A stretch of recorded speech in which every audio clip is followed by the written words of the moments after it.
Ah.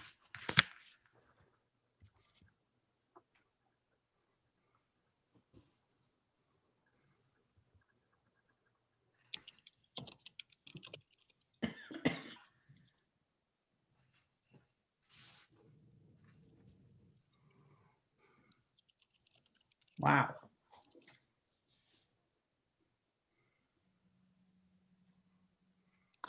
You're all set, Senator Gray. Okay. Welcome to the Senate Election Law and Municipal Affairs Committee. I am Senator Jim Gray. Today we'll be hearing we'll be having a public hearing on Senate Bill 79, 54, and 47. Before I get started, I will read through the checklist to ensure that the meeting that we are holding is in compliance with the right to know law. As chair of the Senate Election Law and Municipal Affairs Committee, I find that due to the state of emergency declared by the governor as a result of the COVID-19 pandemic, and in accordance with the governor's emergency order number 12, pursuant to Executive Order 2020-04, at this and its extensions, let me see if I'm losing my place here. This public body is authorized to meet electronically. Please note, there is no physical location to observe and listen contemporaneously to this meeting, which was authorized pursuant to the governor's emergency order. In accordance with the emergency order, I'm confirming that we have provided public access to the meeting by telephone, with additional access possible by video and other electronic means. We are utilizing Zoom webinar for this electronic meeting.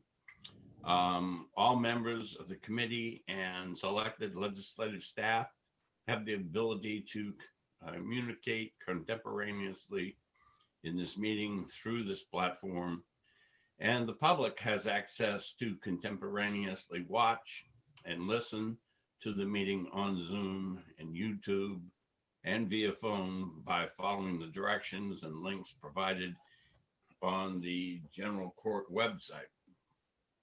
We have provided public notice of the necessary information for accessing the meeting in the Senate calendar. We are providing a mechanism for the public to alert the public body during the meeting if there are problems with access. If anyone has a problem, please email remote senate, that's all one word, remote senate at leg.state.nh.us, or call 603-271-6931. In event that the public is unable to access the meeting, we will adjourn and reschedule. Please note that all votes taken during this meeting shall be done by roll call vote. Finally, let us start the meeting by taking a roll call attendance. When each member states their presence, please also state where you are and if anyone else is in the room with you during this meeting, which is required under the right to know law. I'll call the roll. Senator Birdsell. I am in my house in Hampstead in the kitchen. My husband is upstairs in the office. I'm here. Senator Ward.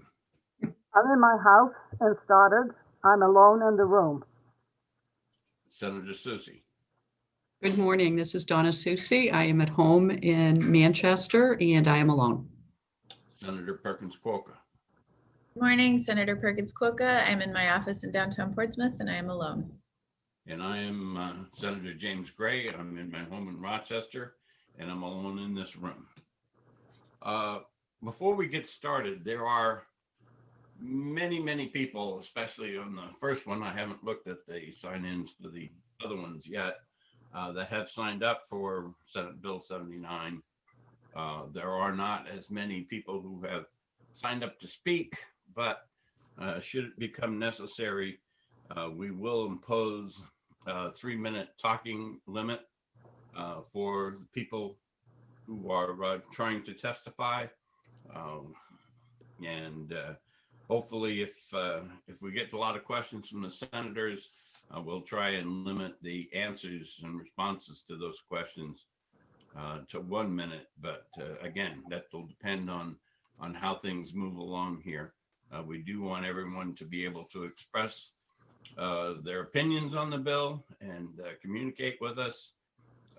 Another thing, people should understand that to give the senators adequate time to read their written testimony, it is best to send that to the committee from the website a day or so before the meeting,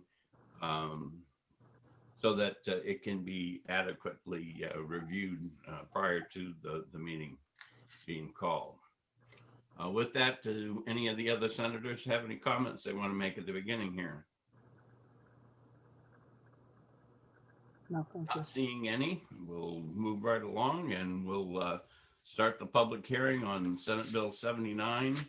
And do we have the prime sponsor, Senator Sherman, on the We line? do.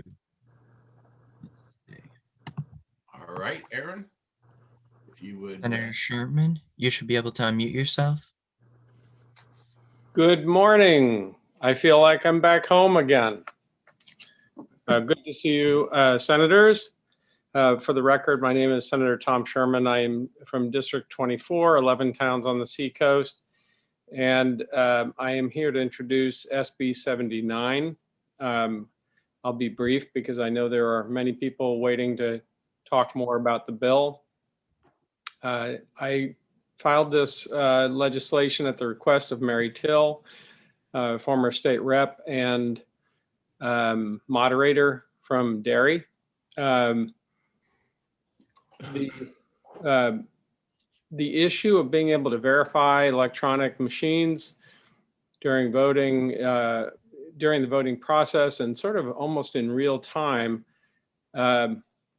has never been more important in terms of enhancing our confidence in the results of our election, of our elections. And one of the things that I think about that Mary's bill or Mary's efforts really underscore is moderators are asked to certify the votes coming from their jurisdiction.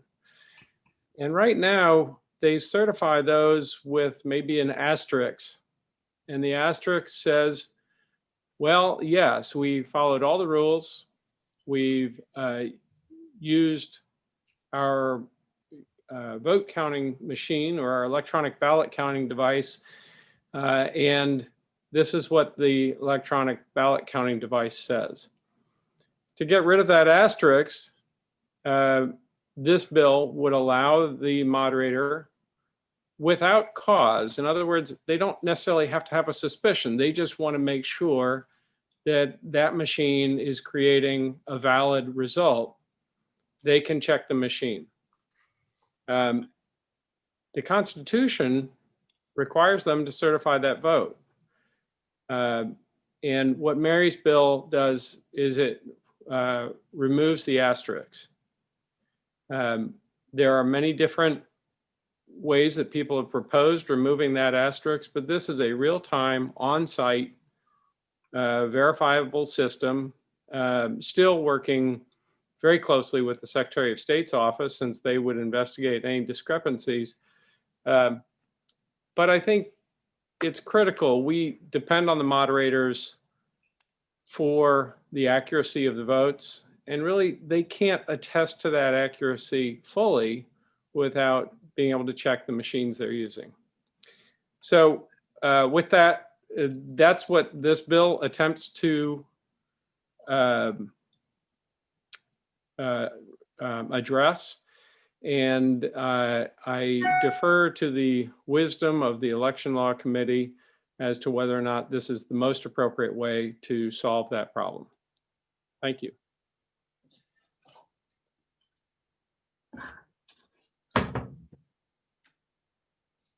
I think you're muted. Mr. Chair.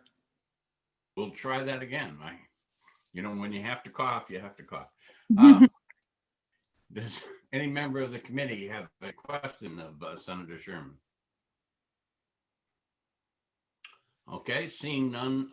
Quickly, I went through the list. I didn't see any other state representatives or senators on the list. If I'm wrong, Aaron, tell me. And if I'm not, I'd like to take Mary Tittle, since she was mentioned in the senator's open remarks. You are correct, and I'll let Mary Till in right now. Mary, you should be able to unmute yourself. I'm unmuted, correct? Yes. Okay. So my name's Mary Till. I previously served on the House Election Law Committee and as town moderator in my hometown of Derry. Thank you for the opportunity to speak with you today about SB 79, which goes to the very heart of our democracy, the right for the public voice to be heard, verified, and abided by. You will be given my full written testimony, which I hope you will take the time to read. I will summarize it today. Concerns about accurate vote machine counting are not unwarranted, as you'll see in the sworn testimony from 5 cybersecurity experts, which I have linked to my written testimony. But in the short time I have to speak, I want to focus on your sworn duty to uphold the New Hampshire Constitution. In particular, I refer to Part 2, Article 32, which can be paraphrased as follows. For New Hampshire elections, the moderator is charged with sorting and counting votes in open meeting and making a public declaration thereof, attested to by the city or town clerk. Various New Hampshire state laws reinforce this constitutional requirement, as described in my written testimony. So let me drill down a bit deeper into the implications of this law. For example, in open meeting, I think we can agree that that means in public before an audience of anyone who chooses to witness. But how can watching a machine spit out a tape be construed as a public count? How can any witness walk away assured that the votes have been accurately counted? By order of the Secretary of State since 2016, moderators are not allowed to routinely conduct a verification count of the machine results after the election. He believes recounts serve this purpose. However, of the hundreds of recounts conducted since New Hampshire began using voting machines, only 2 have involved statewide or federal races. SB 79 restores to local moderators the authority to publicly verify the machine results, targeting these high-level races. SB 79 supports the language in the New Hampshire Constitution. It requires the count to be done on site by local officials or volunteers after the polls close and before the results are certified. Local voters witness the process. It avoids chain of custody issues. Using an overhead projector, it is possible to count 3,000 ballots per hour.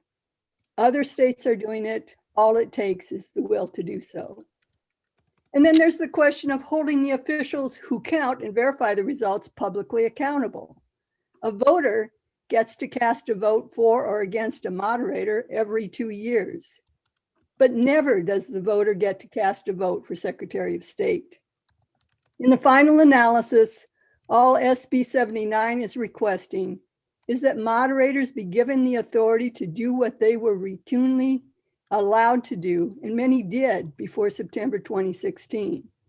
And that is convince themselves and their voters that the ballots have been accurately counted before certifying the results.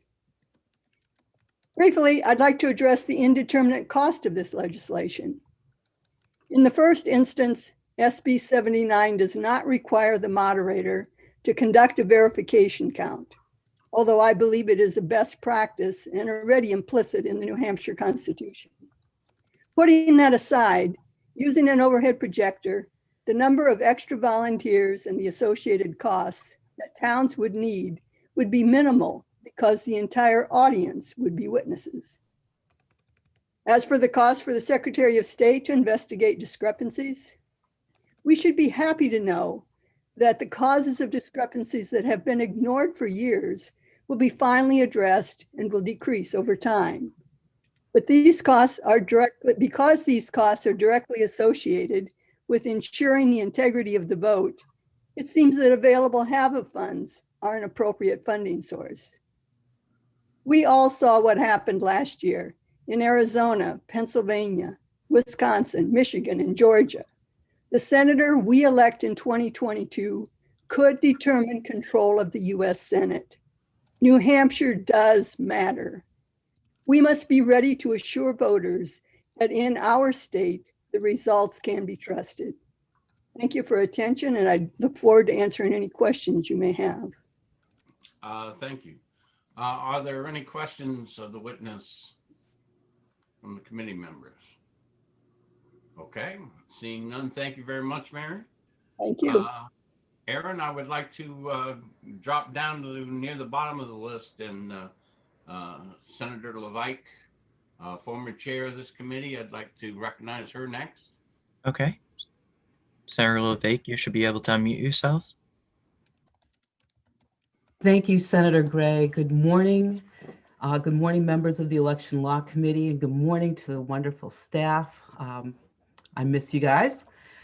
My name is Melanie Levake. I'm a former state senator and former chair of election law. I reside in Brookline, and I'm here this morning to speak in support of Senate Bill 79, which is a bill that allows moderators to conduct verification counts against voting machines. The concept of verification counts and post-election audits is a sound one. Our voting results should be checked and verified, even if done in a random manner. According to the National Conference of State Legislators, there are 47 states that recognize post-election audits as best practice and use a variety of methods. New Hampshire is looking at using a high-speed machine to audit some locations. However, the idea of a machine checking a machine is somewhat concerning. Senate Bill 79 would give moderators the leeway to conduct verifications. It limits the scope to one machine and one competitive race. Election law and concerns about voting machines was one of the reasons I became interested in being a representative. My mentor, Betty Hall from Brookline, was a strong advocate for voting rights, paper ballots, and audits. She recently retired from the legislature and has since passed away. But before her retirement, she worked with our moderator, Peter Webb, to conduct a verification audit. And you could see a picture in one of the testimonies. That's my moderator. This audit was conducted without incident and was considered an acceptable practice. In a time when there is so much concern about voter fraud, of which we have little to none, according to the Secretary of State, post-election audits and verification counts are effective ways to verify results and give integrity to this process. Mr. Chairman, members of the Election Law Committee, I urge you to vote ought to pass on Senate Bill 79 and undertake the best practices of allowing moderators to conduct verification counts. Thank you. Thank you.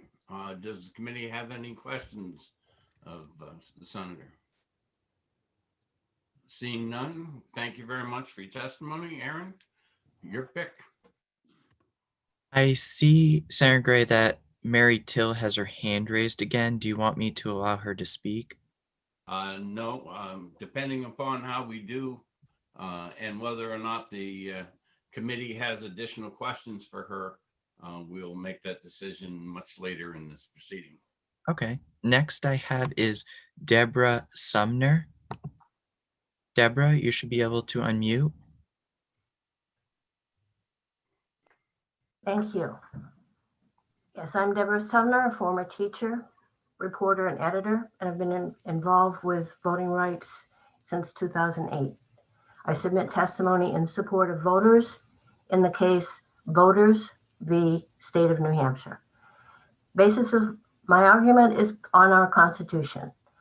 Part 1, Article 8, transparency, public accountability. Article 11, equal right for voters to have votes counted as cast, candidates to be elected.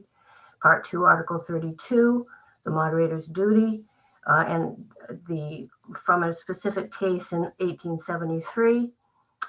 It says, in the presence of town clerk, selectmen, and quote, all others who may take an interest in the election and be able and willing to detect and expose any error and obtain a correction of it immediately when it can be most easily corrected. That includes members of the public to be part of that process as a constitutional duty. The hand count verification of computer count.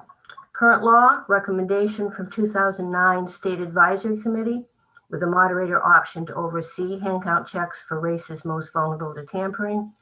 The AG interpretation of law. Until September 2016, all said moderators could do this. See examples below from Brookline 2010 and Danville moderator Wally Fry's common sense procedure that other towns follow. Short version of the Jaffrey story. The moderator was planning to do this in November 2010. The Secretary of State didn't want him to, and the long version is copied at the end, and I will not read it, but you can if you're interested in that story. The summary is, I asked, what does the Jaffrey Select Board plan to do to make sure there is no fraud in future elections? Their answer, it wasn't their job to protect voting rights, votes, or elections because the Secretary of State didn't want them to do that. In September 2016, the Secretary of State and AG interpretation of law inexplicably changed from, quote, moderators are given significant authority to determine what procedures at their polling place are necessary to ensure an accurate count, end quote, to moderators, quote, have no statutory authority, end quote, to do so. Derry moderator Mary Till could take it to court or the legislature, which she is doing for the 4th time. Since it will probably come up in the state's argument, you should know that more than 30 citizens asked for an independent investigation of how the Derry situation was handled. We found that facts and the law didn't matter in the alleged, quote, finding of the Attorney General, end quote. Ask Assistant Attorney General Chong Yen about 3 violations of law involving the Secretary of State reported to that office and why those laws haven't been enforced. My finding, the Secretary of State is above the law and Mary Till is a scapegoat of the system's failure to protect our voting rights, votes, and elections. Her model of integrity, beaten down over and over again and still standing up for voters, has earned our admiration, respect, and trust. The legislature should follow her lead if you want us and those outside New Hampshire to trust the moderate to be reported results. The problem, as a moderator and attorney told me in 2011, I don't need to know what the laws say. I do what the Secretary of State tells me to do. Since 2010, I've learned our Constitution and laws that protect voting rights don't matter. Our votes and voters don't matter. Remedy: follow the spirit and intent of election laws consistent with the New Hampshire Constitution. Election transparency equals trust in elections equals trust in government. It's the community's duty to ensure our election results are as accurate as possible on election night, and SB 79 restores the recognized authority moderators had before October 2016 and allow those who want voters and candidates to trust their town wards reported results to fulfill their constitutional duty. Please vote for us voters and support this bill. The most important job in a democracy is to carefully count your neighbor's ballots, says Walter Holland, Lineborough moderator. And that's what I want for all New Hampshire towns and cities. I rest my case. Thank you. Are there any other questions from the committee members? Seeing none, thank you very much. Aaron? The next person I have signed in is Jennifer Stitt. Let's see. Oh, Wrong person. Jennifer, you should be able to unmute yourself. Okay, can you hear me? Yes. Okay, great. Hi, I'm Jennifer Stitt and I live in Wyndham. I do support this bill. I've worked in cybersecurity as a resource manager for about 20 years now, and I've attended Black Hat and DEF CON for most of those years. Today, I'm really coming to you just as a concerned voter, even more concerned than most because of the work I've witnessed and have been involved with at Election Hacking Village at DEF CON and also more recently at Black Hat. What I'm really wanting to talk to you about today is the voting process and my father, Wally Fries. I don't know if any of you remember him. He passed a few years ago. But I am concerned about voting processes. At the dinner table, many nights growing up, I'd hear about the efforts my dad was making to attain a better way to assure Granite Staters that their vote would be handled and counted accurately. He was very committed to remaining neutral and having things done right. He was moderator of Danville for, I think, around 20 years. So he knew what he was doing, and he's a subject matter expert in the place. Because he's not here today, I have heard a bit more about the efforts of some of the other people that you've already heard from today. And you may or may not know that my father, Wally, also worked for Raytheon, which is a big defense contractor, and they create critical instrumentation, weaponry, and they're involved in cybersecurity. In these areas, and in modern aviation, we have what's called physical fail-safes. For example, if an airplane goes up in the air, they have a magnetic compass. This is there just in case computers fail. Pilots are required to carry these big briefcases that have paper maps and tables and charts in them.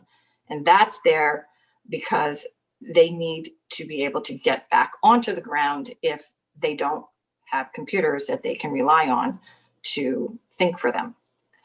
Now, working in tandem with every artificial intelligence system, hopefully, is a human being that needs to think and act in such a way to ensure the integrity of that critical system. And this is why I feel we are here today to install a policy, this bill, that will help us ensure the accuracy and integrity verification of true election results. You've certainly learned a lot about election hacking by being on this committee, and you may have heard about a subject matter expert that I'm familiar with, Harry Hursty. He is a person that has done so many studies on these machines and the policies around them, and he's stated very clearly and emphatically that defending these machines is critical. Software coders can only do so much to code software and provide clear guidance on how the machines need to be used. But even with all of their good efforts as software engineers, he says, hopefully policymakers will create better policy around the usage of these machines because these machines are vulnerable. So we're here today, I think, to discuss creating better policy that will ensure the accuracy and integrity and verification of true election results. Plain and simple, this bill gives discretionary decision to moderators and puts local control at the center of the election.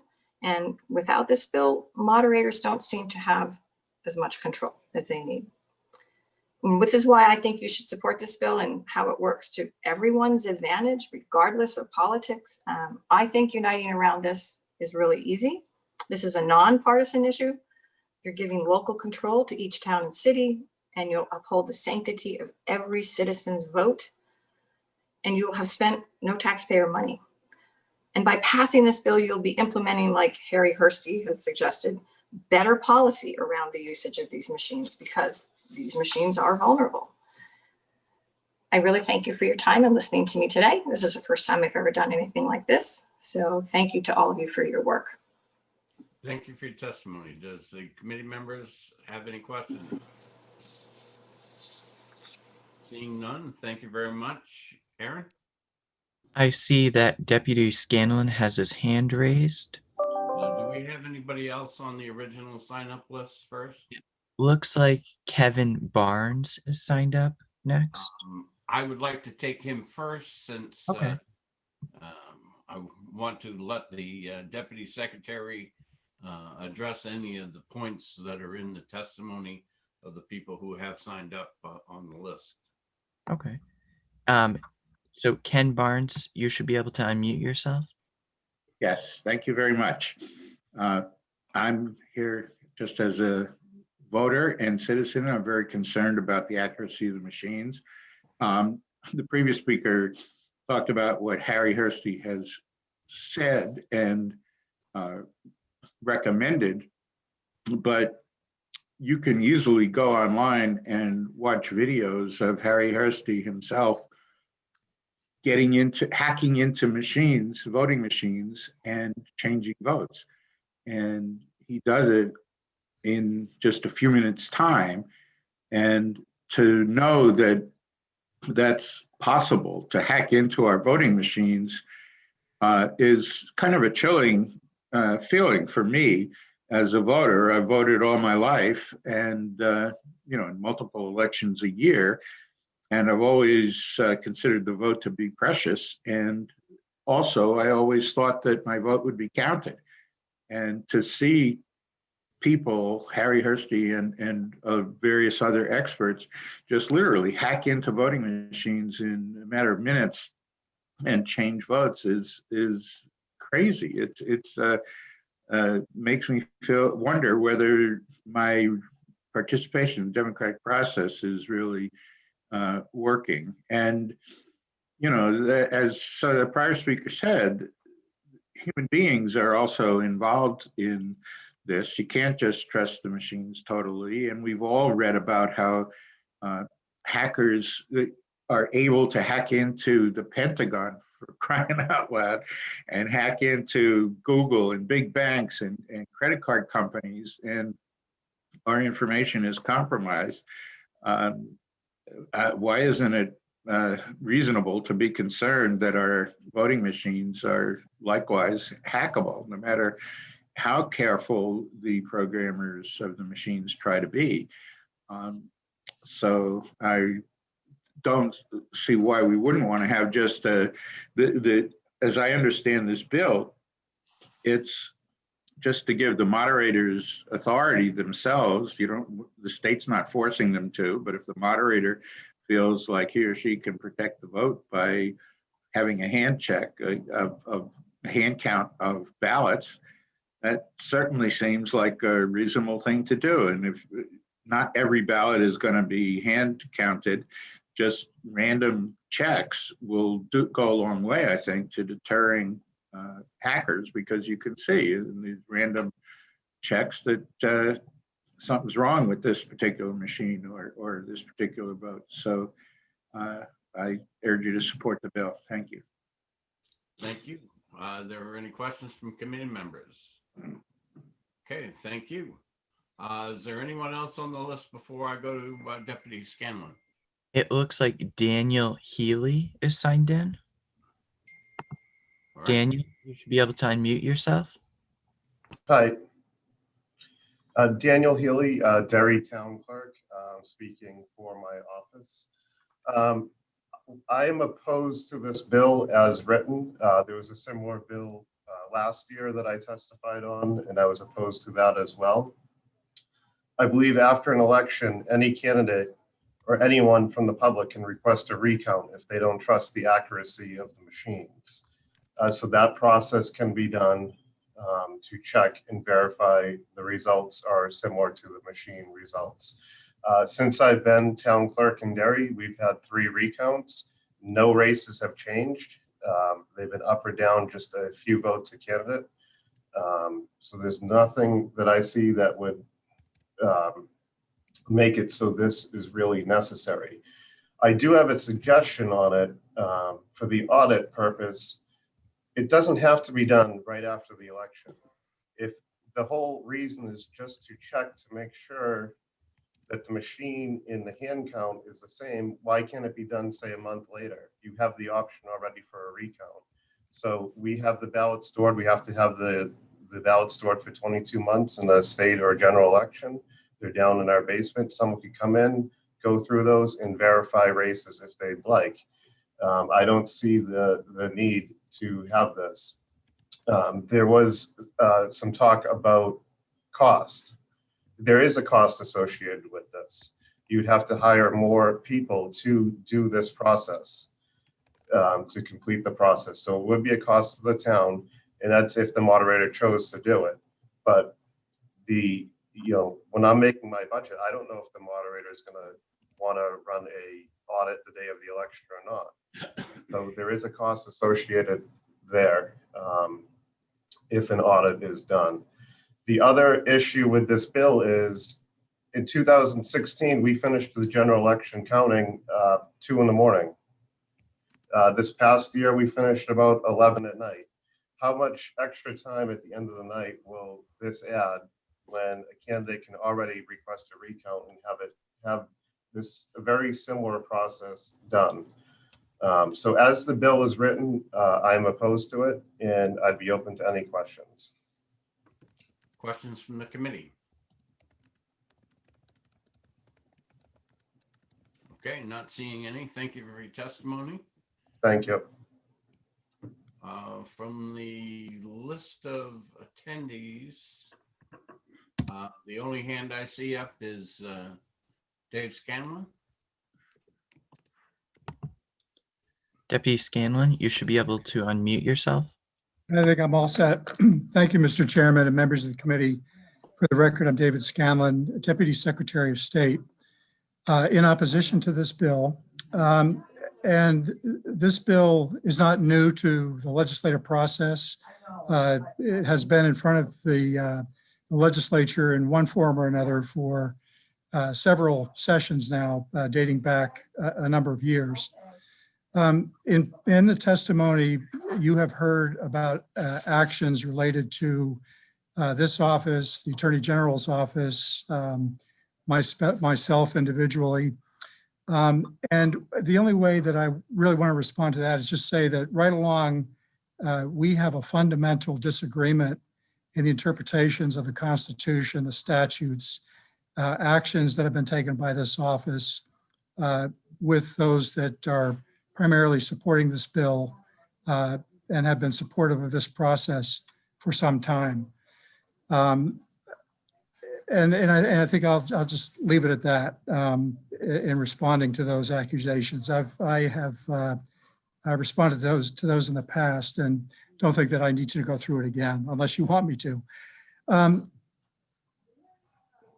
We have never, let me say it this way, the statutes from our perspective have never given the authority to moderators to simply conduct a verification count of the ballot counting devices because they want to.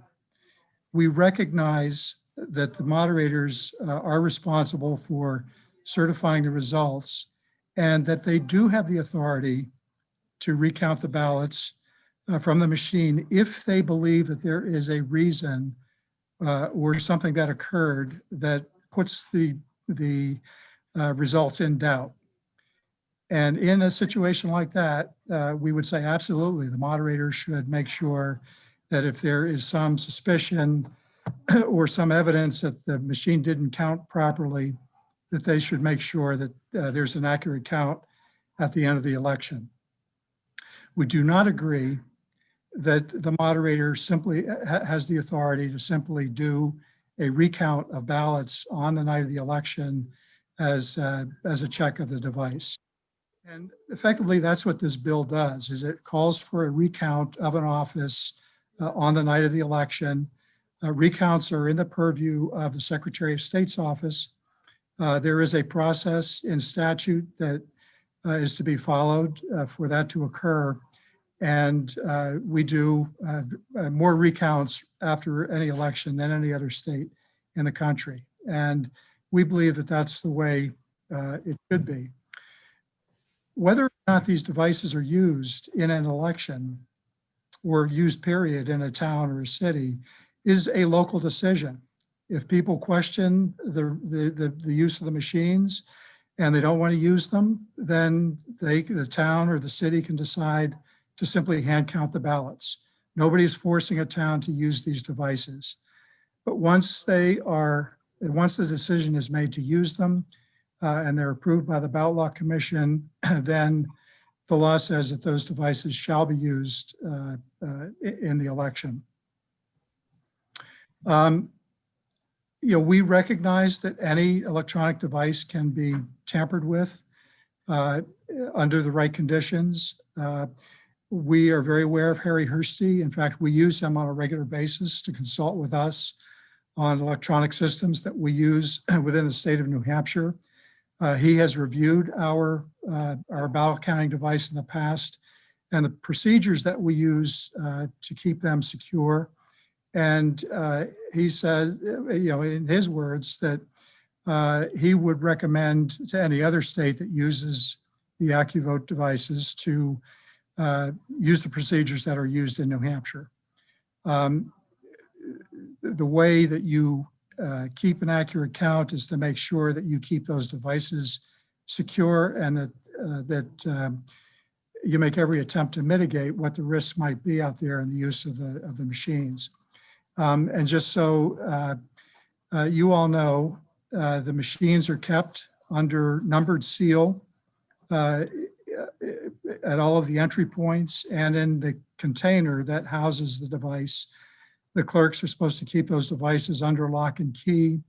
Every time a seal is broken, there's a log that is kept with information on who accessed the machine, time and date that the seal was broken, and the numbered seal that replaces it when it's put back into service.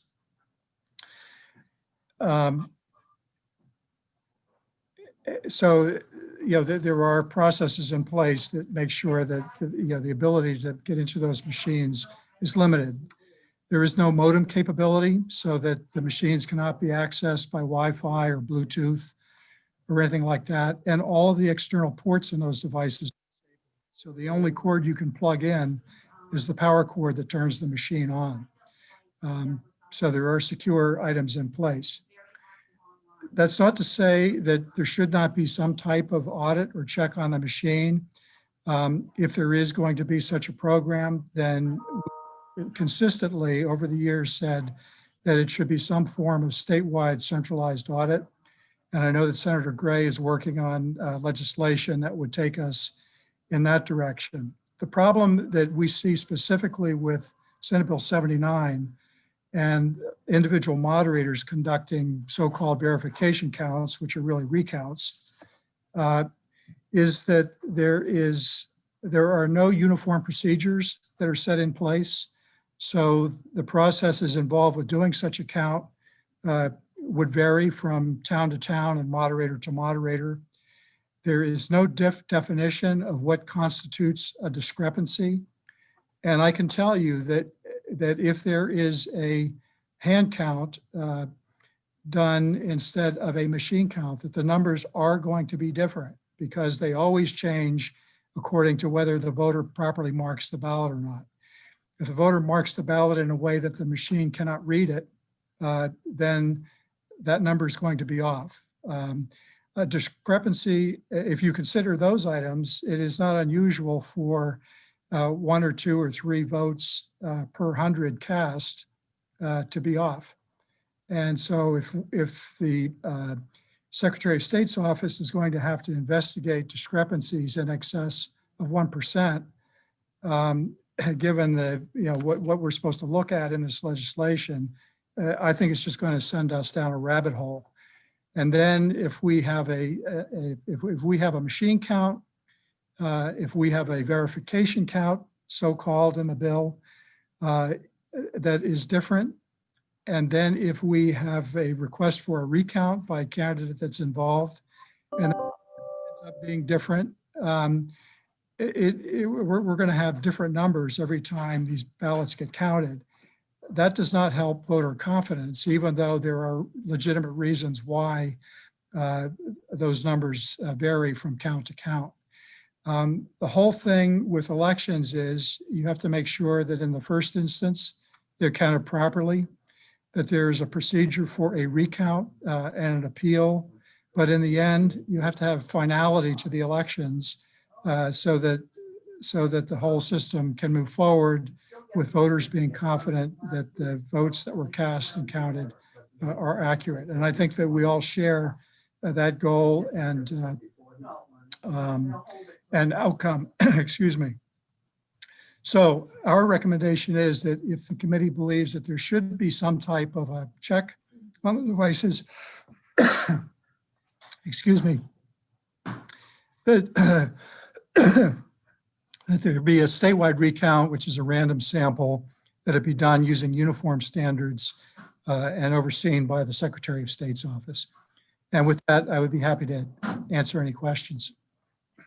Okay, thank you, Deputy Secretary. Do the committee members have any questions? Seeing none, thank you. In case there are questions, are you going to be sticking around, Deputy Secretary? Oop, I just took him off, but I'll bring him back. That's okay. That's all right. I'm sure he heard me, and that's Senator, the answer is yes, I will be here. all right. Thank you very much.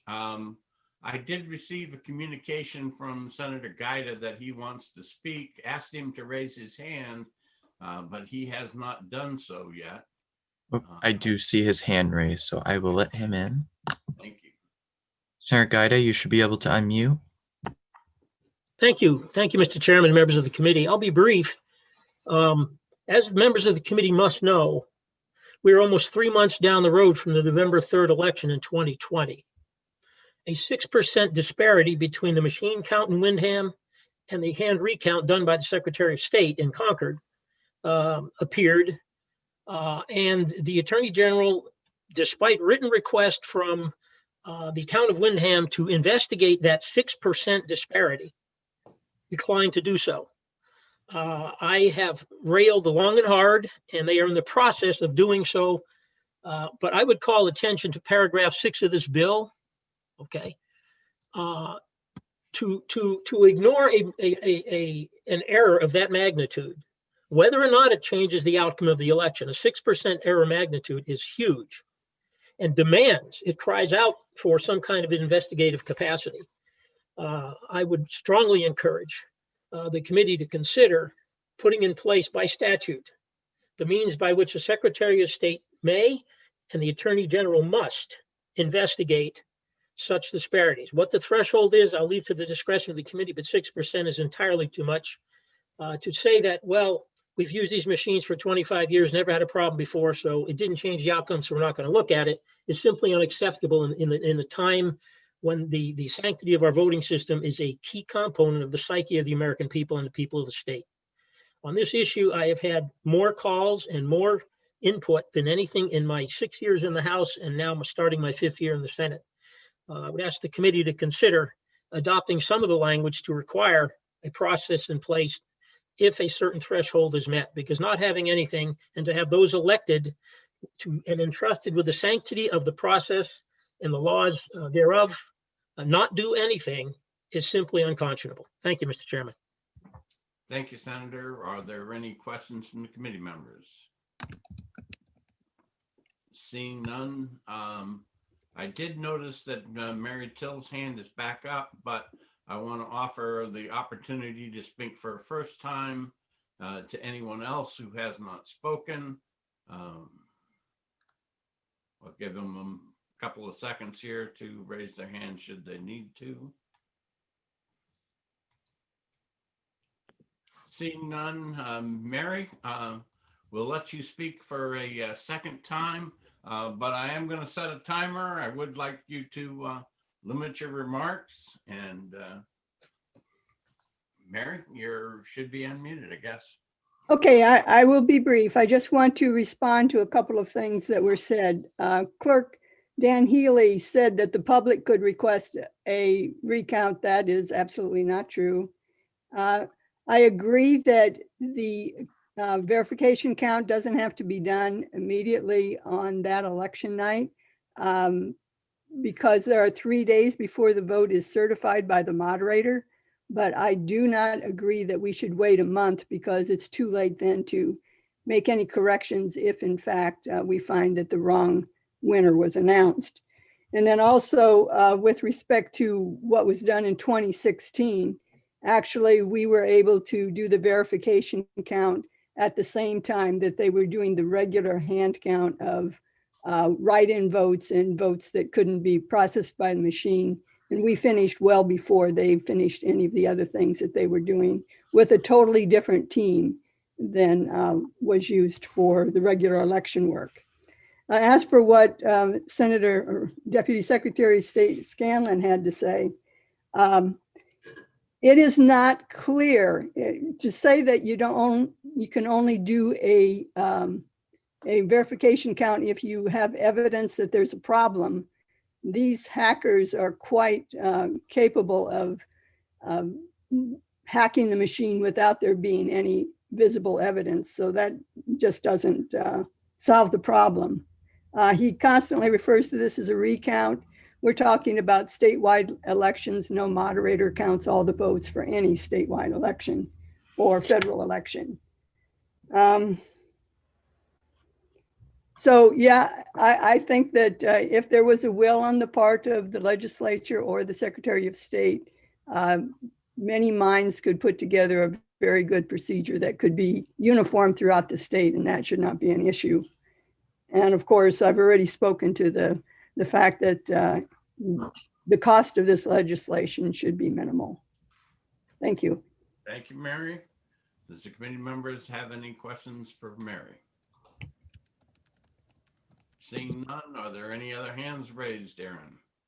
I do not see any other hands raised. Seeing none, I'm going to close the public hearing on Senate Bill 79. And we'll give everybody just a minute or so to get ready for Senate Bill 54. When the staff is ready, let me know and we'll open the hearing. I'm ready. I'm ready when you are, Senator. Aaron, you're ready? I am. Okay. So Senate Bill 54, do we have the prime sponsor on the line? We do. Senator Gaida, you should be able to unmute. Thank you. Thank you, Mr. Chairman, members of the committee.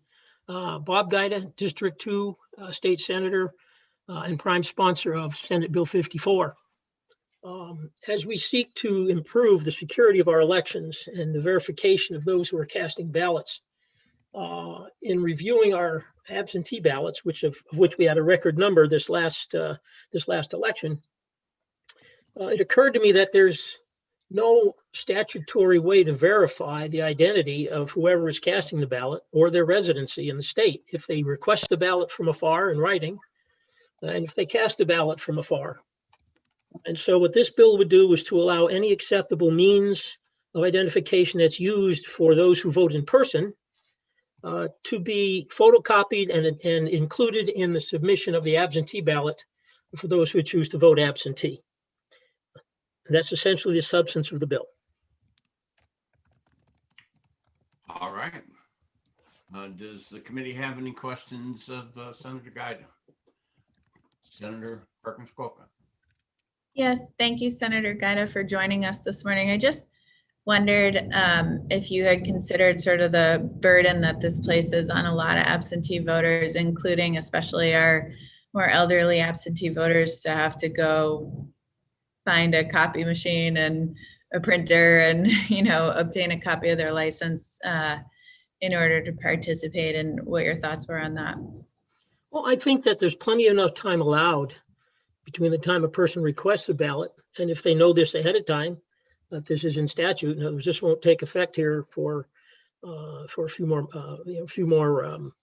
probably till the next election cycle. And so there's plenty of time to decipher the statute, for clerks to put out what's required when a person requests it, and for someone to get it. Persons that vote absentee that are incapacitated in some form get assistance anyway. And so I don't think this would add any unnecessary burden. And I think given the level of confidence it would assure in absentee ballots to the public, I think this is a good measure. So I don't think it's any unnecessary burden. It's not like we're springing it at last minute. There'll be plenty of time for them to accommodate it. Thank you, Senator. All right. Are there any other questions from the committee members? Senator Susie. I just have one question in light of what Senator Gaida just said, and I'm looking at the bill, and this says that it takes effect in 60 days. So that, to me, upon passage, means it may impact municipal elections, which would be happening fall of this year. Was that your intent, Senator Gaida? No, it was not. I was looking pretty much at the state cycle, so I would be happy to change that effective date, Senator. Okay, thank you. Any other questions from committee members? Thank you, Senator Gaida. Aaron? Thank you, Mr. Chairman. I see next on my list is Representative Horgan. Representative, you should be able to unmute yourself. Good. Thank you very much, Mr. Chair. Thank you to the committee, including my state senator, Rebecca Perkins Quokka, and I know losing an election is difficult, but I was reelected. Representative Perkins Quokka was reelected by comfortable margin. I mean, I do sometimes wonder like how anybody could have voted for the other candidate in the election, but they had their reasons. So I'm opposed to this bill. It first of all, it just creates an additional burden on the voters, especially elderly, disabled, and poor voters. Not everybody has a photocopier available. I suppose most people are probably going to try to take a scan of their driver's license on the phone if this is passed, and I guess that's acceptable as long as you have a printout of it. And there's so that's, and also and it's maybe not so bad. I mean, it's bad enough just having to have an additional piece of paper with your absentee ballot application, but now you're also supposed to stuff an additional piece of paper into your two-part envelope for the absentee ballot, which is already a rather complicated thing to fill out, and then that's going to be there for just sort of anybody to look at, because they open up the ballots just like anybody can come in and observe, and you could have self-appointed voter fraud vigilantes like just rummaging through people's driver's license, and I just think this is a bad bill. It impedes people's privacy, and then it also creates a lot of confusion. Somebody may have a different ID that they submit at the time to get the application as they use when they send in the ballot for any number of reasons, including simply the fact that their driver's license expired around the time of the election. So I think this is a bad bill. It's unnecessary, and certainly I hope not to see it in the House. So like I would say you should kill this now, and like not waste my time on the other side of the proverbial wall trying to fight it off in the House. So that's why I'm opposed to the bill, and I'd be happy to take any questions if anybody has some. Questions from committee members? Seeing none, thank you, Representative. Thanks. Aaron? The next person I have on the list is Ken Barnes. Ken, be able to unmute yourself? Yeah, now I have a unmute. Thank you very much, Mr. Chairman and members of the committee. Appreciate the opportunity to be heard here. For me, voting is the most fundamental right. I cherish it more than anything. And I also believe it's my sacred duty as an American. I'm old, I'm 72 years old, and I've voted in almost every election since I've come of age. Primaries, general elections, town elections, special referendums, whatever. I really feel that SB 54 would greatly impede my right to vote. That's because I'd probably require an absentee ballot due to COVID-19 and my medical conditions. I'm 72 years old. I retired last year after almost 50 years of working. I have some of the medical conditions that my doctor has said would put me in danger if I were to go out in public and risk being infected with COVID-19. And SB 54 would prohibit me from voting absentee unless I submit a photocopy of my driver's license or other valid ID with my ballot. Well, I don't have a photocopier in my house. Maybe some wealthier people have a photocopier in their house, but I don't. And maybe some people who are working and they're younger than I may be able to use a business photocopier. Well, they shouldn't, but I can't do that. I'm retired. I'm pretty sure that most senior citizens like me, most retirees don't have their own photocopiers at home either. So SB 54 would disenfranchise all of us and make it impossible for seniors and retirees to vote by absentee ballot.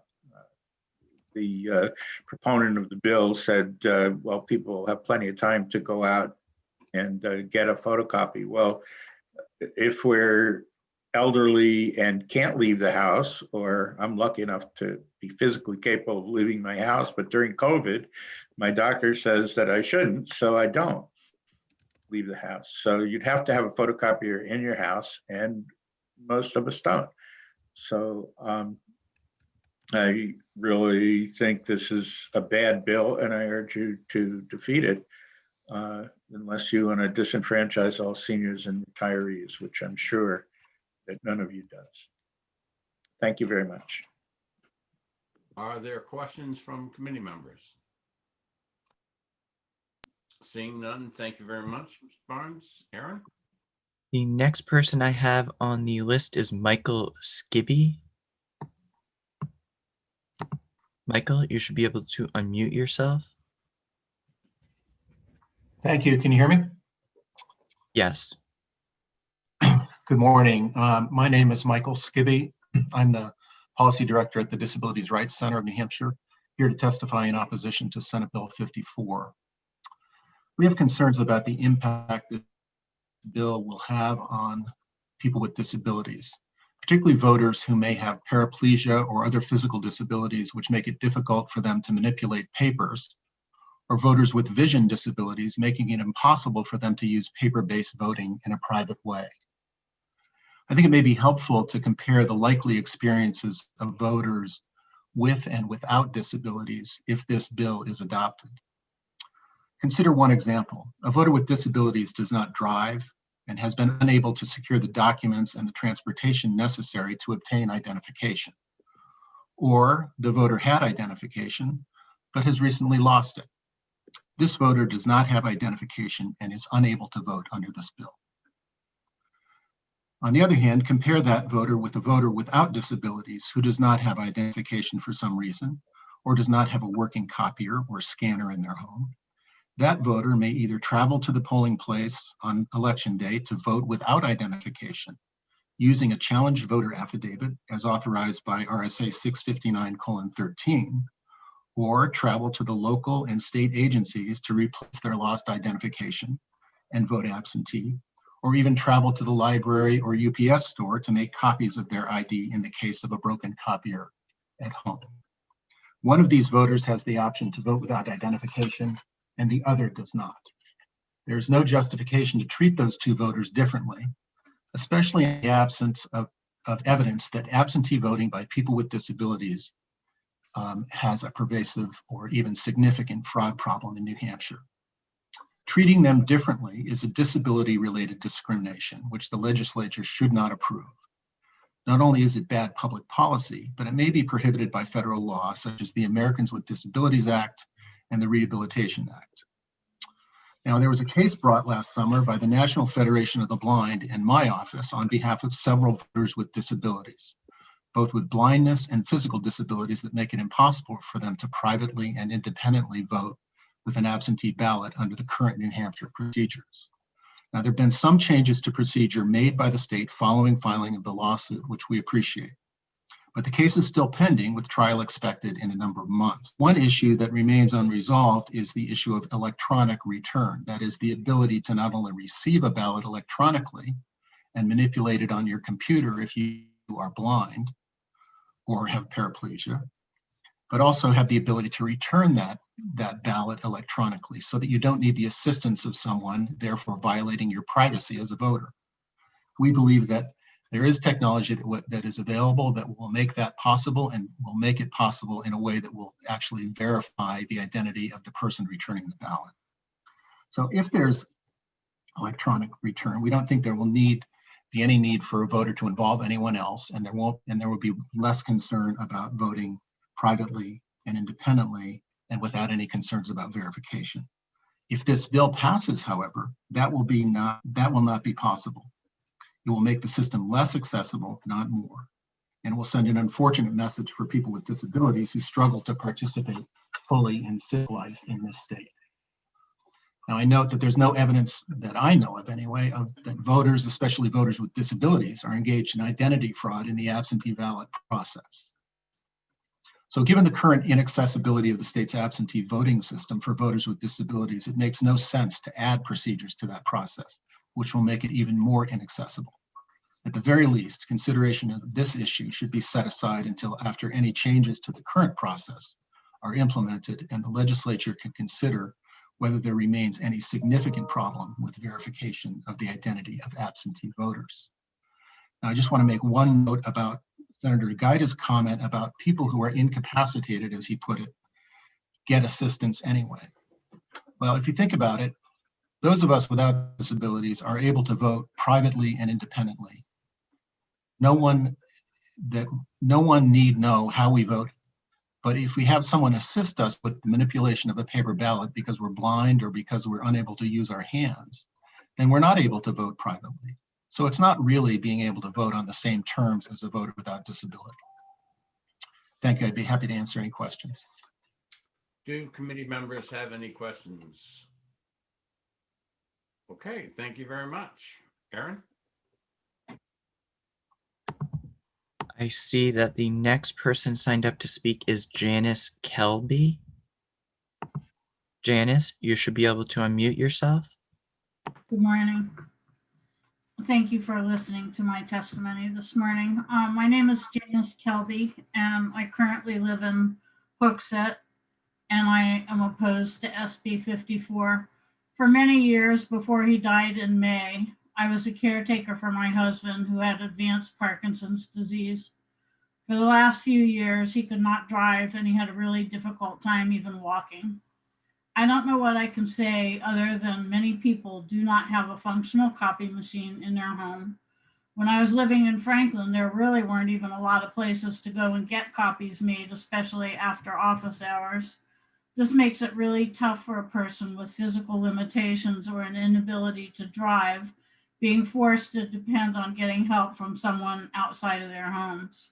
And it's not true that anybody who has disabilities has assistance. That's wishful thinking maybe, but it's not a fact. My husband always participated in elections and he loved going to vote and often stood outside the polls and supported candidates that he supported. As his Parkinson's progressed and mobility became a challenge, he struggled to go to the polls despite the difficulty. He was frustrated enough when he could no longer vote at the polls. Putting more and more obstacles in the way would cause unnecessary frustration, hardship, and basically would turn away the ability for people to have a voice in how our country works. You would be taking away their vote. We should not be putting obstacles in the way of our most vulnerable citizens. Using today's circumstances where COVID is a valid reason for an absentee request, I don't have copies of my driver's license at home, and getting a copy would require me to go to a public place, unnecessarily causing exposure that I've been told to avoid. The burden will effectively take away the voice of some of our most vulnerable citizens.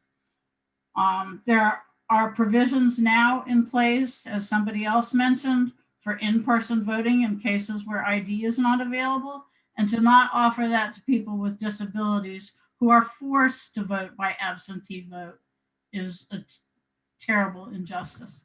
Thank you. Are there questions from committee members? Thank you. Okay, thank you for your testimony. Aaron? I do see that Senator Guida is on there. Same thing that we did with Mary Till. We'll hold him to the end and then give him a severe limit to his follow-up.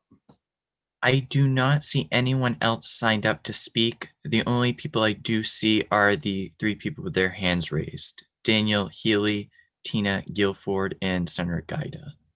The ones who haven't spoken, take them in order. Okay. Daniel Healy, you should be able to unmute yourself. Hi, Daniel Healy, Derry Town Clerk. I agree with something that Representative Senator Perkins Coca said earlier.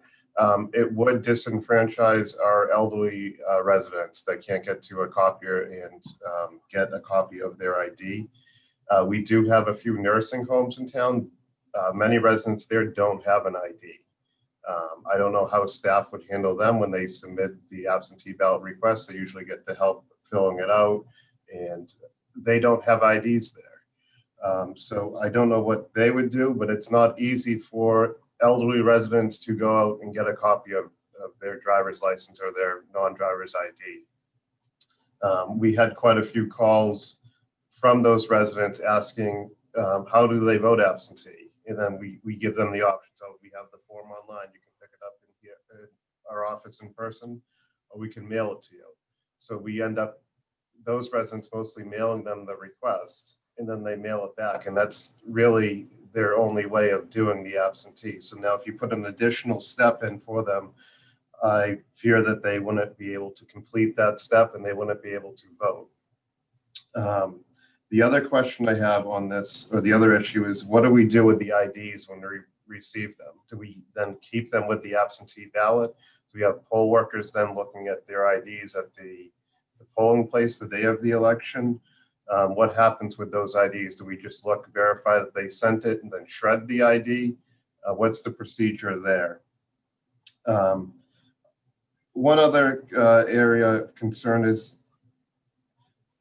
I talked with our town moderator, who I believe she's speaking next. She had the suggestion of, if they request the ballot, it's being sent to not their domicile. Maybe that's when you have the ID request in there. If it's not being sent to their registered address where they're registered to vote. That might be something to look at. I don't know if she's going to speak further to that. But that's all I have. If you have any questions. Questions from the committee? Seeing none, thank you very much. Aaron? The next person I have is Tina Guilford. Tina, you should be able to unmute yourself. Good morning. Can everyone hear me? Yes. Thank you. My name is Tina Guilford. I'm the Derry Town Moderator. We had about 6,500 absentee voters in November. And our town clerk was very busy and very overwhelmed, and I ended up getting tons of phone calls. The number of voters who called just to be mailed an application for an absentee ballot because they could not print it at home, they did not have a printer, they did not have those capabilities, was huge. We were mailing out absentee ballot applications daily. Those voters then, of course, filled it in, mailed it to us. We mailed them the absentee ballot. They mailed it back. And like my town clerk did mention, if we're mailing it to a different address than what is on the checklist, maybe then you want to check for IDs. Also, we had thousands, it felt like, people come in and vote absentee in person in the town clerk's office. All those voters wanted to show their ID. And while it's not required, they did check them.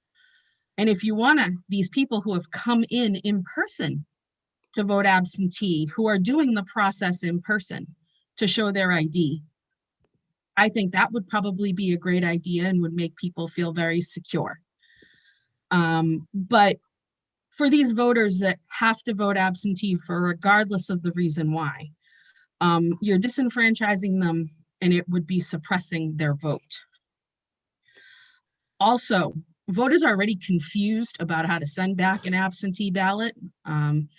Having them now have to send an ID with the application and then an ID with the ballot, I'm certain they're going to fold it up. They're going to put it in the wrong place. Half of them don't put the ballot in the absentee affidavit envelope. They're already confused as it is.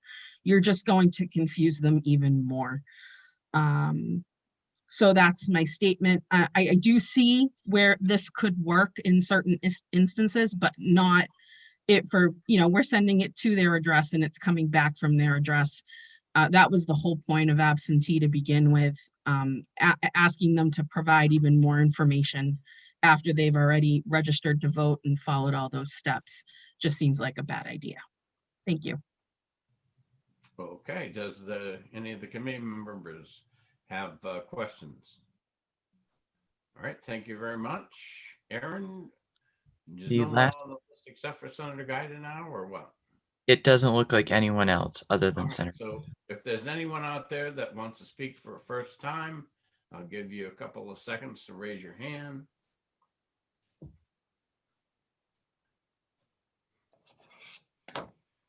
Did I get any responses, Aaron? No, Senator. All right, Senator Gaida. I will take your testimony for the second time, and I'm starting my timer now. Thank you, Mr. Chairman, members of the committee. I think there have been some excellent suggestions and excellent criticisms of this bill. I would be very happy to, and the intent was for people not in their domicile. Okay, it's for people that have gone to Florida or California or what else. So the intent is not in any way to disenfranchise, but to just to verify those who are able. I would submit that the argument that it's too onerous, knowing months ahead of time in the statute, which town clerks can promulgate, that if you're going to vote from afar, that you get a copy of your driver's license or whatever. I don't think that's onerous. I think that's responsible.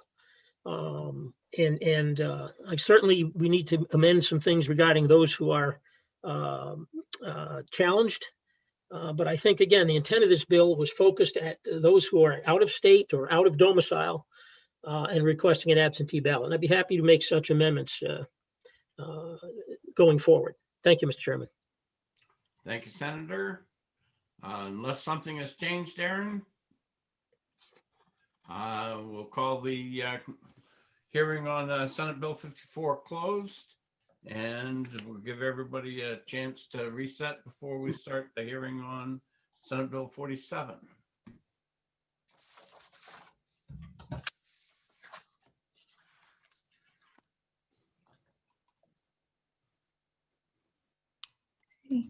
I am all set. Aaron, if you are. I am. I just haven't gotten the new list up yet and the new bill. I guess I'm a little slower than the two of you, huh?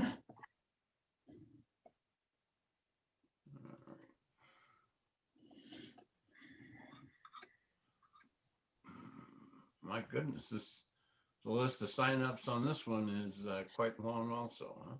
Mm-hmm. All right. Senator Susie, I recognize you to introduce your bill. Thank you very much, Mr. Chairman. For the record, I'm Donna Susie, representing Senate District 18. And I'm very proud to speak to you today as the prime sponsor of Senate Bill 47, which would make some updates to our New Hampshire election laws. Specifically, this bill would allow no excuse absentee registration and voting, and would give cities and towns the opportunity to partially pre-process absentee ballots prior to Election Day. While it would appear that this legislation makes some rather significant changes to our election procedures, these changes have already been put to the test with incredibly successful results. Last year, when our state was faced with administering elections and a worsening public health crisis, it became clear to all of us that we needed to make changes to the way we're going to run our elections in the 2020 cycle.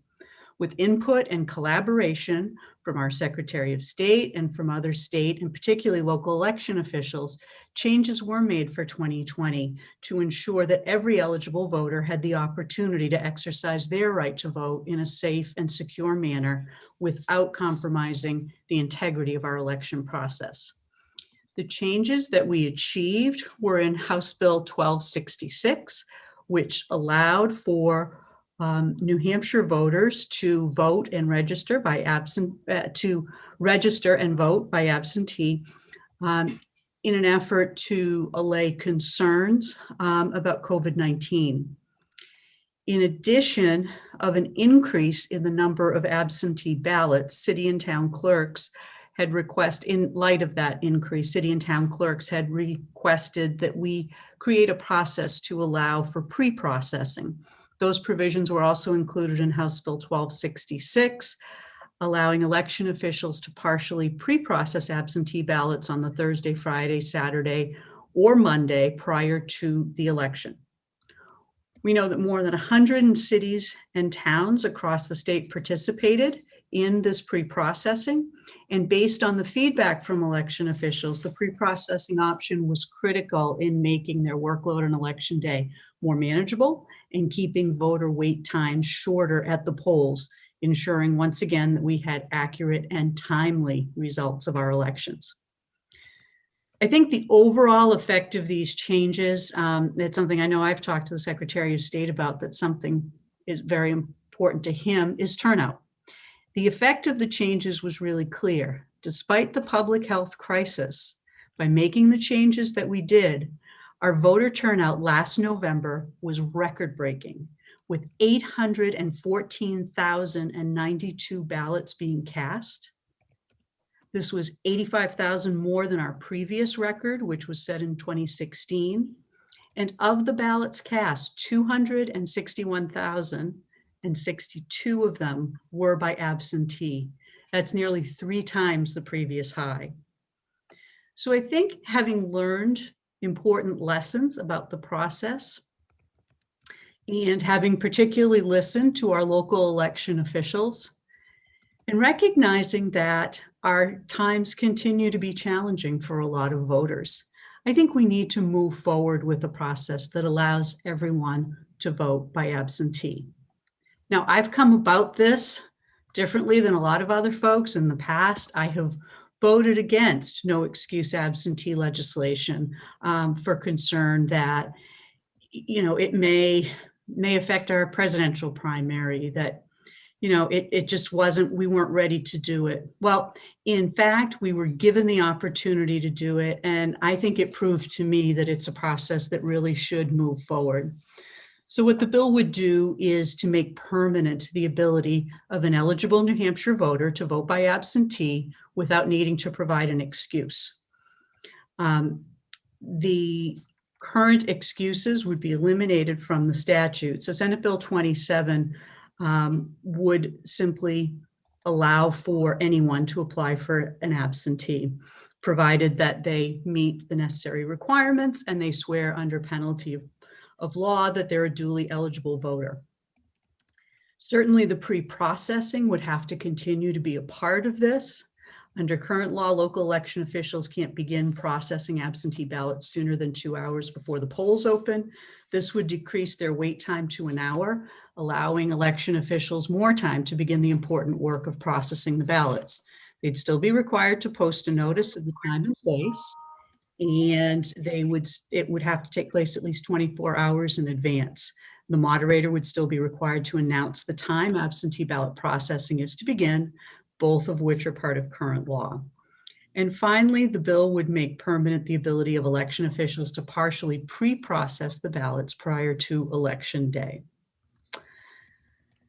Lastly, I'd just say New Hampshire stood out once again as a national example of well-run elections. People in the state of New Hampshire should have great confidence in the way we conduct our elections. Despite the pandemic playing a significant role in the increased number of absentee ballots, what we did was to expand access to Granite Staters across the board. Long before this pandemic, many eligible voters had been choosing to vote by absentee. And as a result of the pandemic, more and more voters were enabled to do so. By making this an option, we can ensure that eligible voters participate in a secure and fair election here in New Hampshire. Lastly, I just want to say, our elections are run by local people. It's our friends, it's our neighbors, and at no time was it more obvious the deep commitment they share to New Hampshire's longstanding nationwide reputation for conducting fair and well-run elections. And if we could do it last time for the first time and do it so well, there's no reason we can't continue to do this moving forward. The right to vote is certainly one of our most cherished rights, and we need to make sure it continues to remain fair, secure, but readily accessible to all of our constituents. I am happy to answer any questions that the committee might have, and I thank you all very much and would appreciate your support. Do committee members have questions at this time? I have one request of you, Senator. Yes. Part 1, Article 11 of the Constitution has been pointed out by some people where it speaks only of absentee ballots for absence from the town or physical disability. If not now, at some point before we exec this, could you enlighten us on your position on that part of the Constitution? Certain. Before we exec it, I'd be happy to provide something to you, Mr. Chairman, and to the committee members as well. Thank you very much. Any other questions from the committee members? Okay. If there's no other sitting senators or House members, we'll move down to Senator LeVake. Okay. Senator LeVake, you should be able to unmute yourself. Thank you. Thank you, Mr. Chair and members of the Election Law Committee. Once again, my name is Melanie LeVake from Brookline, New Hampshire. I'm offering testimony in support of Senate Bill 47, which is a bill that puts into law temporary changes that were made last year regarding absentee ballots and pre-processing of ballots. Last year, after the state primary, New Hampshire went into lockdown due to COVID. As legislators, we worked with the Secretary of State to ensure every voter was able to cast an absentee ballot if they did not feel safe going to the polls during COVID. We were able to make those temporary changes by passing House Bill 1266, an omnibus bill, and it did expire December 30th in 2020. I want to give thanks to Senator Sherman and Representative Bergeron for their work to bring this to fruition, and to Senator Susi for sponsoring this bill. This year, we have an opportunity to be forward-thinking and to be prepared for the future should another emergency arise. We know how to do this, and it works well. Many people enjoy going to the polls to cast their ballots. It's patriotic, and casting our vote is our civic duty. Still, others who lead busy lives may not have the time to get to the polls, but want to exercise their right to vote. Allowing them to request an absentee ballot would give them the ability to participate. According to NCSL, National Conference of State Legislators, 16 states require voters to provide an excuse for why they will not be able to vote on Election Day. Some of these states do provide early in-person voting. The other 34 states and Washington, D.C. do not require an excuse from those who wish to vote absentee or by mail. 5 states conduct elections entirely by mail: Colorado, Hawaii, Oregon, Utah, and Washington. But please note, this bill does not remove the requirement to request a ballot. This is the request is still part of the process. Partial processing or pre-processing of the ballots is a process election officials from large towns and cities have requested for some time. The volume of absentee ballots received in these cities can often lead to late nights counting ballots and concerns about being short-staffed. Partial pre-processing would allow the election officials to get a head start on this work. Again, it is a process that worked well in the 2020 election. We should be continuously trying to improve by making permanent this practice. Mr. Chair and members of the committee, it is our job as election officials to make voting safe, easy, fair, and more transparent for voters. After all, voting is a constitutional right. I urge you to vote ought to pass on Senate Bill 47 and help us improve the voting process in New Hampshire. Thank you. Questions of the committee members? Seeing none, thank you for your testimony. Aaron? The next person I have on the list is Cordell Johnston. Cordell, you should be able to unmute yourself. Thank you. Thank you, Aaron. Thank you, Mr. Chairman. I'm Cordell Johnston, representing the New Hampshire Municipal Association, and we support this bill. I should clarify, our support is specifically with on sections 8 through 11. We do not have a position on sections 1 through 7. So I'm just going to talk about the pre-processing. This was, as I think Senator LeVake just said, something that moderators have been interested in for a long time, and it was implemented this year, and it was overwhelmingly popular among election officials. It saves a whole lot of time at the election. I should say, and just so you know, I am the moderator in my town. So I'm familiar with the process of processing absentee ballots during the election. And it takes a lot of time, and it takes the moderators and the clerks and the ballot clerks' attention away from their other duties. Now, you can, and in some towns they do appoint assistant moderators to help with the process. But as I think you all know, it's hard to find people to volunteer their time. So, so that's a problem. You either have to take time and attention during the polling hours to pre-process the absentee ballots, or you do it at the end of the day and then you're there.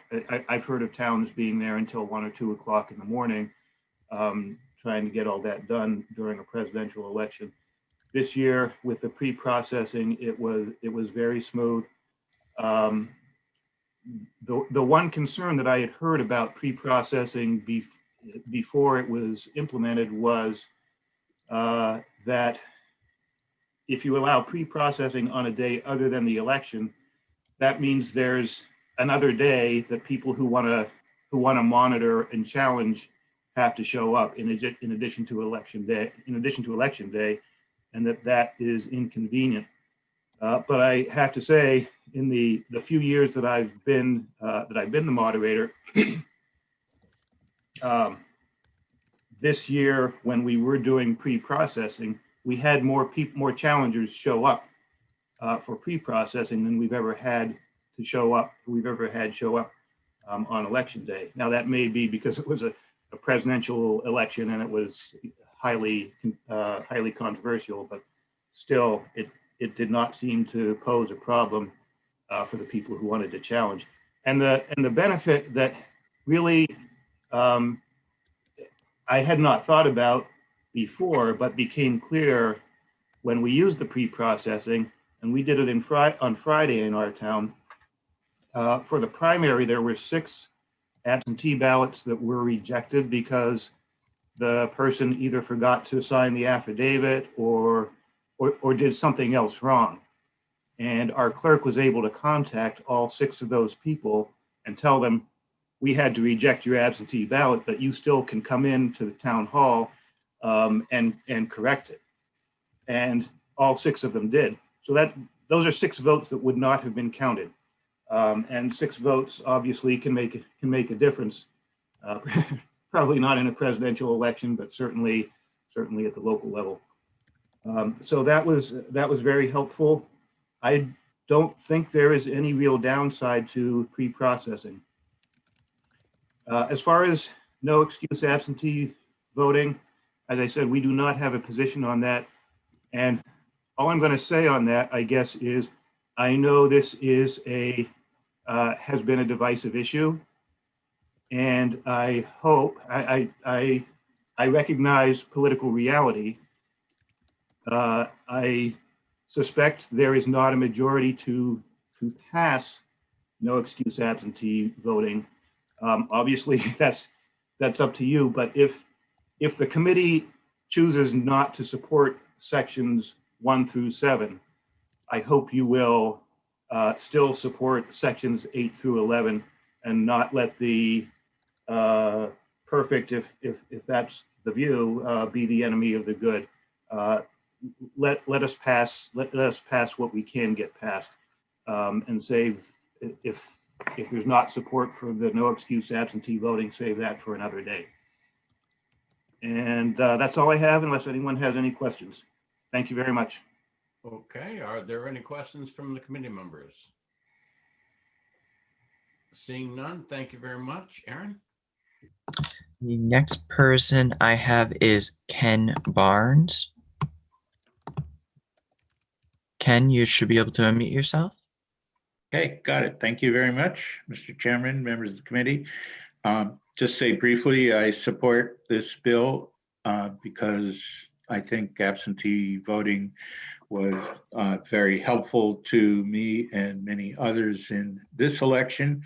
And there's no reason to have to decide every year if, COVID is bad enough this year that we should have no excuse absentee voting this year, and next year maybe there's something else. But for a lot of people who are elderly or disabled, absentee voting is a great convenience, and sometimes it makes the difference. Often it makes the difference between being able to exercise your franchise and not. So I think it's important to give everybody the opportunity of using absentee ballots. And the pre-processing is also a very good idea. Thank you very much. I won't take your time. Questions from committee members? Seeing none, Aaron? The next person I have signed up to speak is Olivia Zink. Olivia, you should be able to unmute yourself.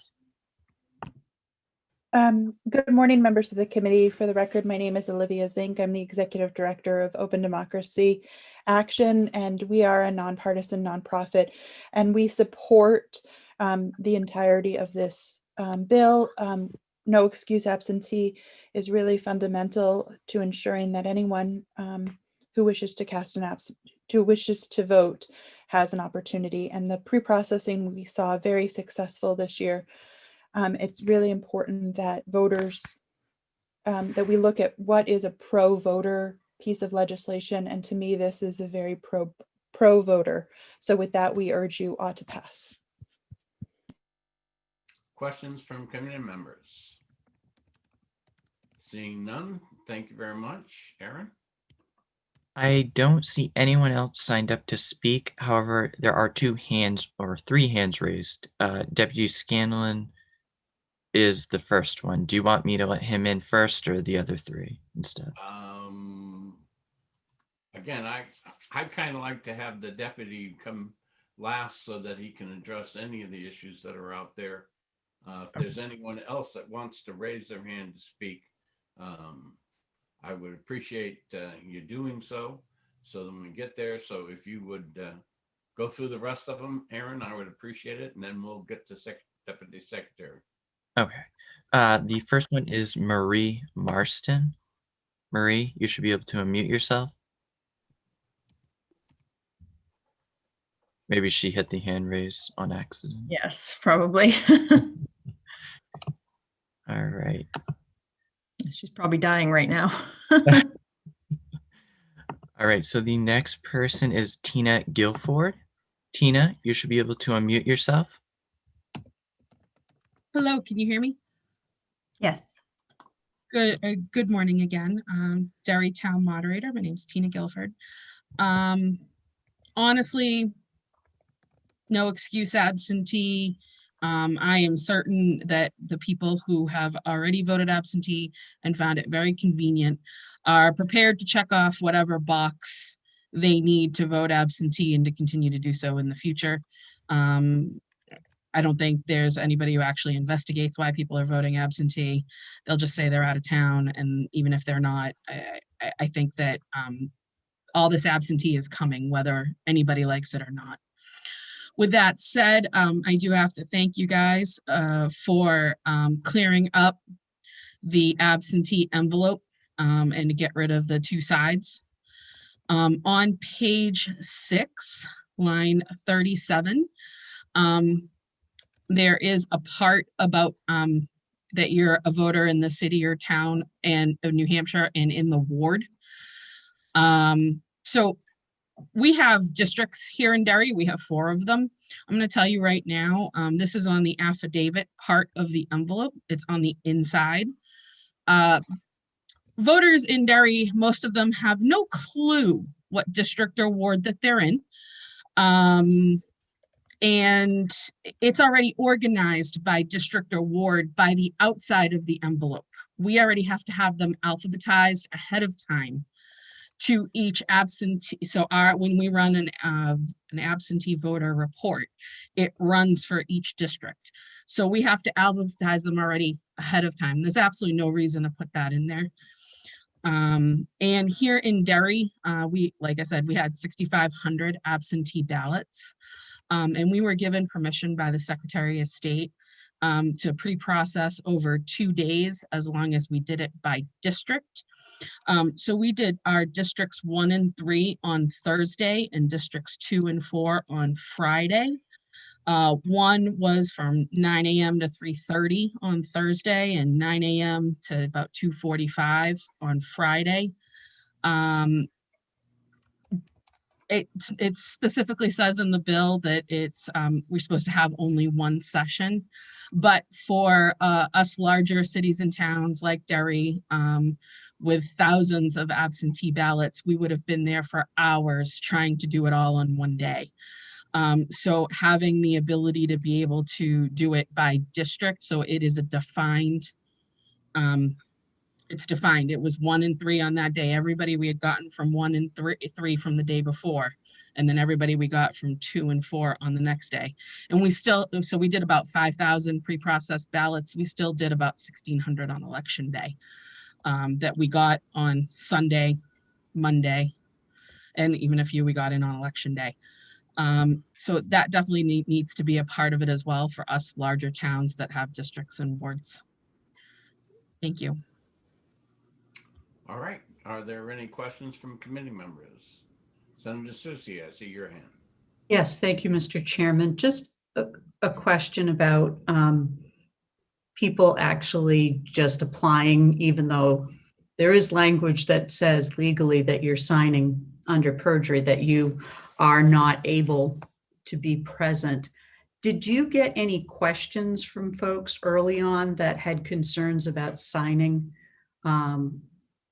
the ballot, even though there had been information provided saying that anyone could vote absentee because of COVID-19? Yes, so because the affidavit for the absentee ballot didn't say anything about COVID. The application did, but the absentee affidavit did not.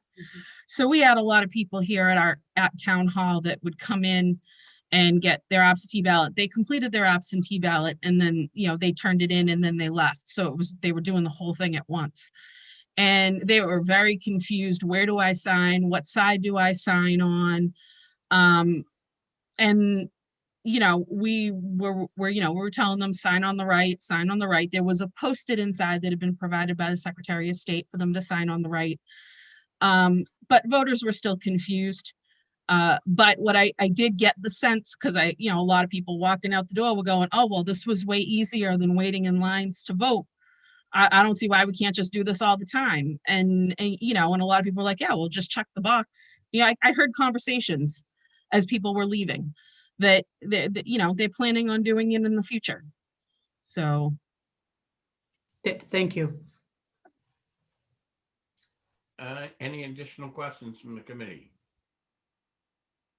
Okay, thank you very much. Aaron? The next person with their hand raised is Stephen Rand. Stephen, you can unmute yourself. Thank you, Mr. Chairman and members of the committee. I'm Stephen Rand. I'm from Plymouth, former House Rep, and an active participant in Open Democracy Action. So our organization and I am trying to perfect our democracy to make it be most easy to vote and hard to cheat, basically, is how we would like to see things happen. So being easy to vote means removing all the obstacles. And for a long time, I've always thought that the no excuse, the three things were just plain either an invasion of my privacy or an invitation to lie. It just doesn't seem like it has a good place in our system, which is encouraging people to vote, number one, and also to have confidence in the outcome of the voting.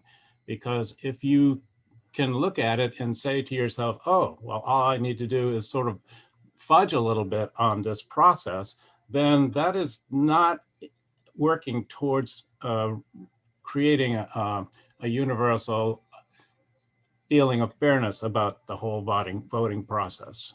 So I think it would be, it is time, and I heard all the comments for the various reasons for us to get rid of the excuses altogether, as this bill does.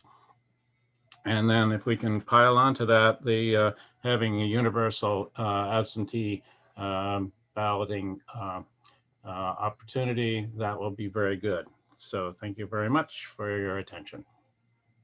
Does the committee have any questions? Seeing none, Aaron? The next person with their hand raised is Daniel Healy. Daniel, you should be able to unmute yourself. Hi, Daniel Healy, Derry Town Clerk. I don't really have much to add, just that I fully support our town moderator, Tina Guilford's testimony. She has run the past 2 elections in Derry, and they've been 2 of the most successful elections we've had. So I support what she stated in her testimony. And I think she brought up some good points in it. I do agree with removing the ward on page 6, line 37. I think that was a very good suggestion, and I'd be open to any questions if you have them. Committee members, questions? Okay, thank you very much for your testimony, Aaron. Thank you. I have Mr. Barnes with his hand raised a second time. Do you want me to go to Deputy Scanlon first? Are there any other people in the audience that have not spoken that want to speak for a first time? I don't see any other hands raised. Okay, Deputy Scanlon, then, please. Deputy Scanlon, you should be able to unmute yourself. I'm all set. Thank you, Mr. Chairman, members of the committee. I'm David Scanlon, Deputy Secretary of State. And I'm going to offer some split support on this Senate bill, starting with the pre-processing of absentee ballots. There's absolutely no question that procedure was very popular with the local election officials. It has been something that has been requested for some time. It seemed to work really well. And as Cordell Johnston mentioned, the real benefit that came out of that, in addition to the time savings, was that it allowed the ability for voters who had deficiencies on their affidavits to be able to come and correct those so that their vote could actually be counted on the day of the election, as opposed to having the ballot rejected. So that was a very positive thing, and certainly something that's worth considering continuing in the future. The other part of the bill dealing with no excuse absentee voting does raise concerns with us. And the first one is the constitutional provision that absentee voting take place for absence and disability. Those are the 2 reasons for requesting absentee voting. We have expanded that through statute to include religious observance, to be away from working during the entire time that the polls are open is a reason to request an absentee ballot. And also if someone is a caregiver taking care of children or infirm adults is also a reason. The bill, beyond the constitutional provision, though, to allow no excuse absentee voting creates an opportunity for the absentee voting process to be managed.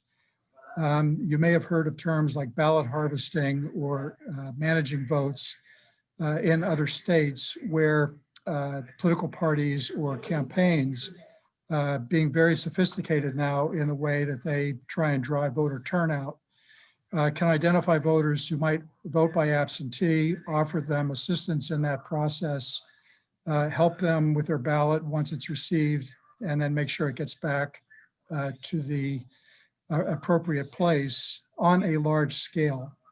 And from our perspective, the system that we have now places the responsibility of dealing with an absentee ballot on the voter, obtaining the ballot, marking the ballot, and getting it back to the town clerk. We have expanded the return process to include delivery agents, which is defined as family members or caregivers, but that kind of opens the door a little bit to the management process as well. So, there's a concern about that. The concern is compounded by the fact that the court has thrown out the ability that we have to compare signatures on the absentee ballot affidavits with the applications, which was really the one check that was available to local election officials to try and determine whether the same person that requested the absentee ballot was the one that sent it back. That is something the court says that we can no longer do. It doesn't matter whether the signatures look different or not, as long as there's a signature on the application and the affidavit on the return envelope, it has to be accepted. And then we don't have to look too far with this past election that we had to see that there were issues raised in the all vote by mail states and the absentee balloting states in terms of valid votes or not, and whether there was a real issue there or whether it was a perceived one. Both caused problems with voters' confidence in the vote and the integrity of that vote. And we want to make sure that the process that we have in place in New Hampshire instills confidence that there's integrity in the process. The bill that you heard prior to this one asking absentee voters to provide additional information is just a sign that voters want to see evidence that an absentee voter is a legitimate voter. And so we have to balance that concern of making sure that the absentee voter is visibly qualified to vote with the ease of making that vote happen. So with that, Mr. Chairman, I'll stop and be happy to answer any questions. Okay, does the committee have any questions? Seeing none, thank you very much. And you said Mr. Barnes had his hand up for a second time? He did, correct. Mr. Barnes, I set very strict time limits on talking for a second time, so. Just 1 minute, sir. Be brief. I felt I had to respond to the Derry Town moderator, the one point that she made saying, oh, well, people are going to do it anyway. People are going to just check off any box on the affidavit. And I just find that really problematic. We should not be encouraging people to file false information and then, actually signing that you're doing it under penalty of perjury. I wrote in mine concern about COVID, which is the legitimate reason that the Secretary of State had adopted, which didn't show up on the affidavit, but I wrote it in. And I just think we should not be assuming that people are going to check off an illegitimate box and, oh, well, we don't care. That's not who a law-abiding state like New Hampshire should be all about. So I think we should just have no excuse absentee voting. Thank you. Your opinion, Mr. Barnes, does the committee members have any questions? Okay, thank you very much. I'm assuming there are no other hands raised, Aaron?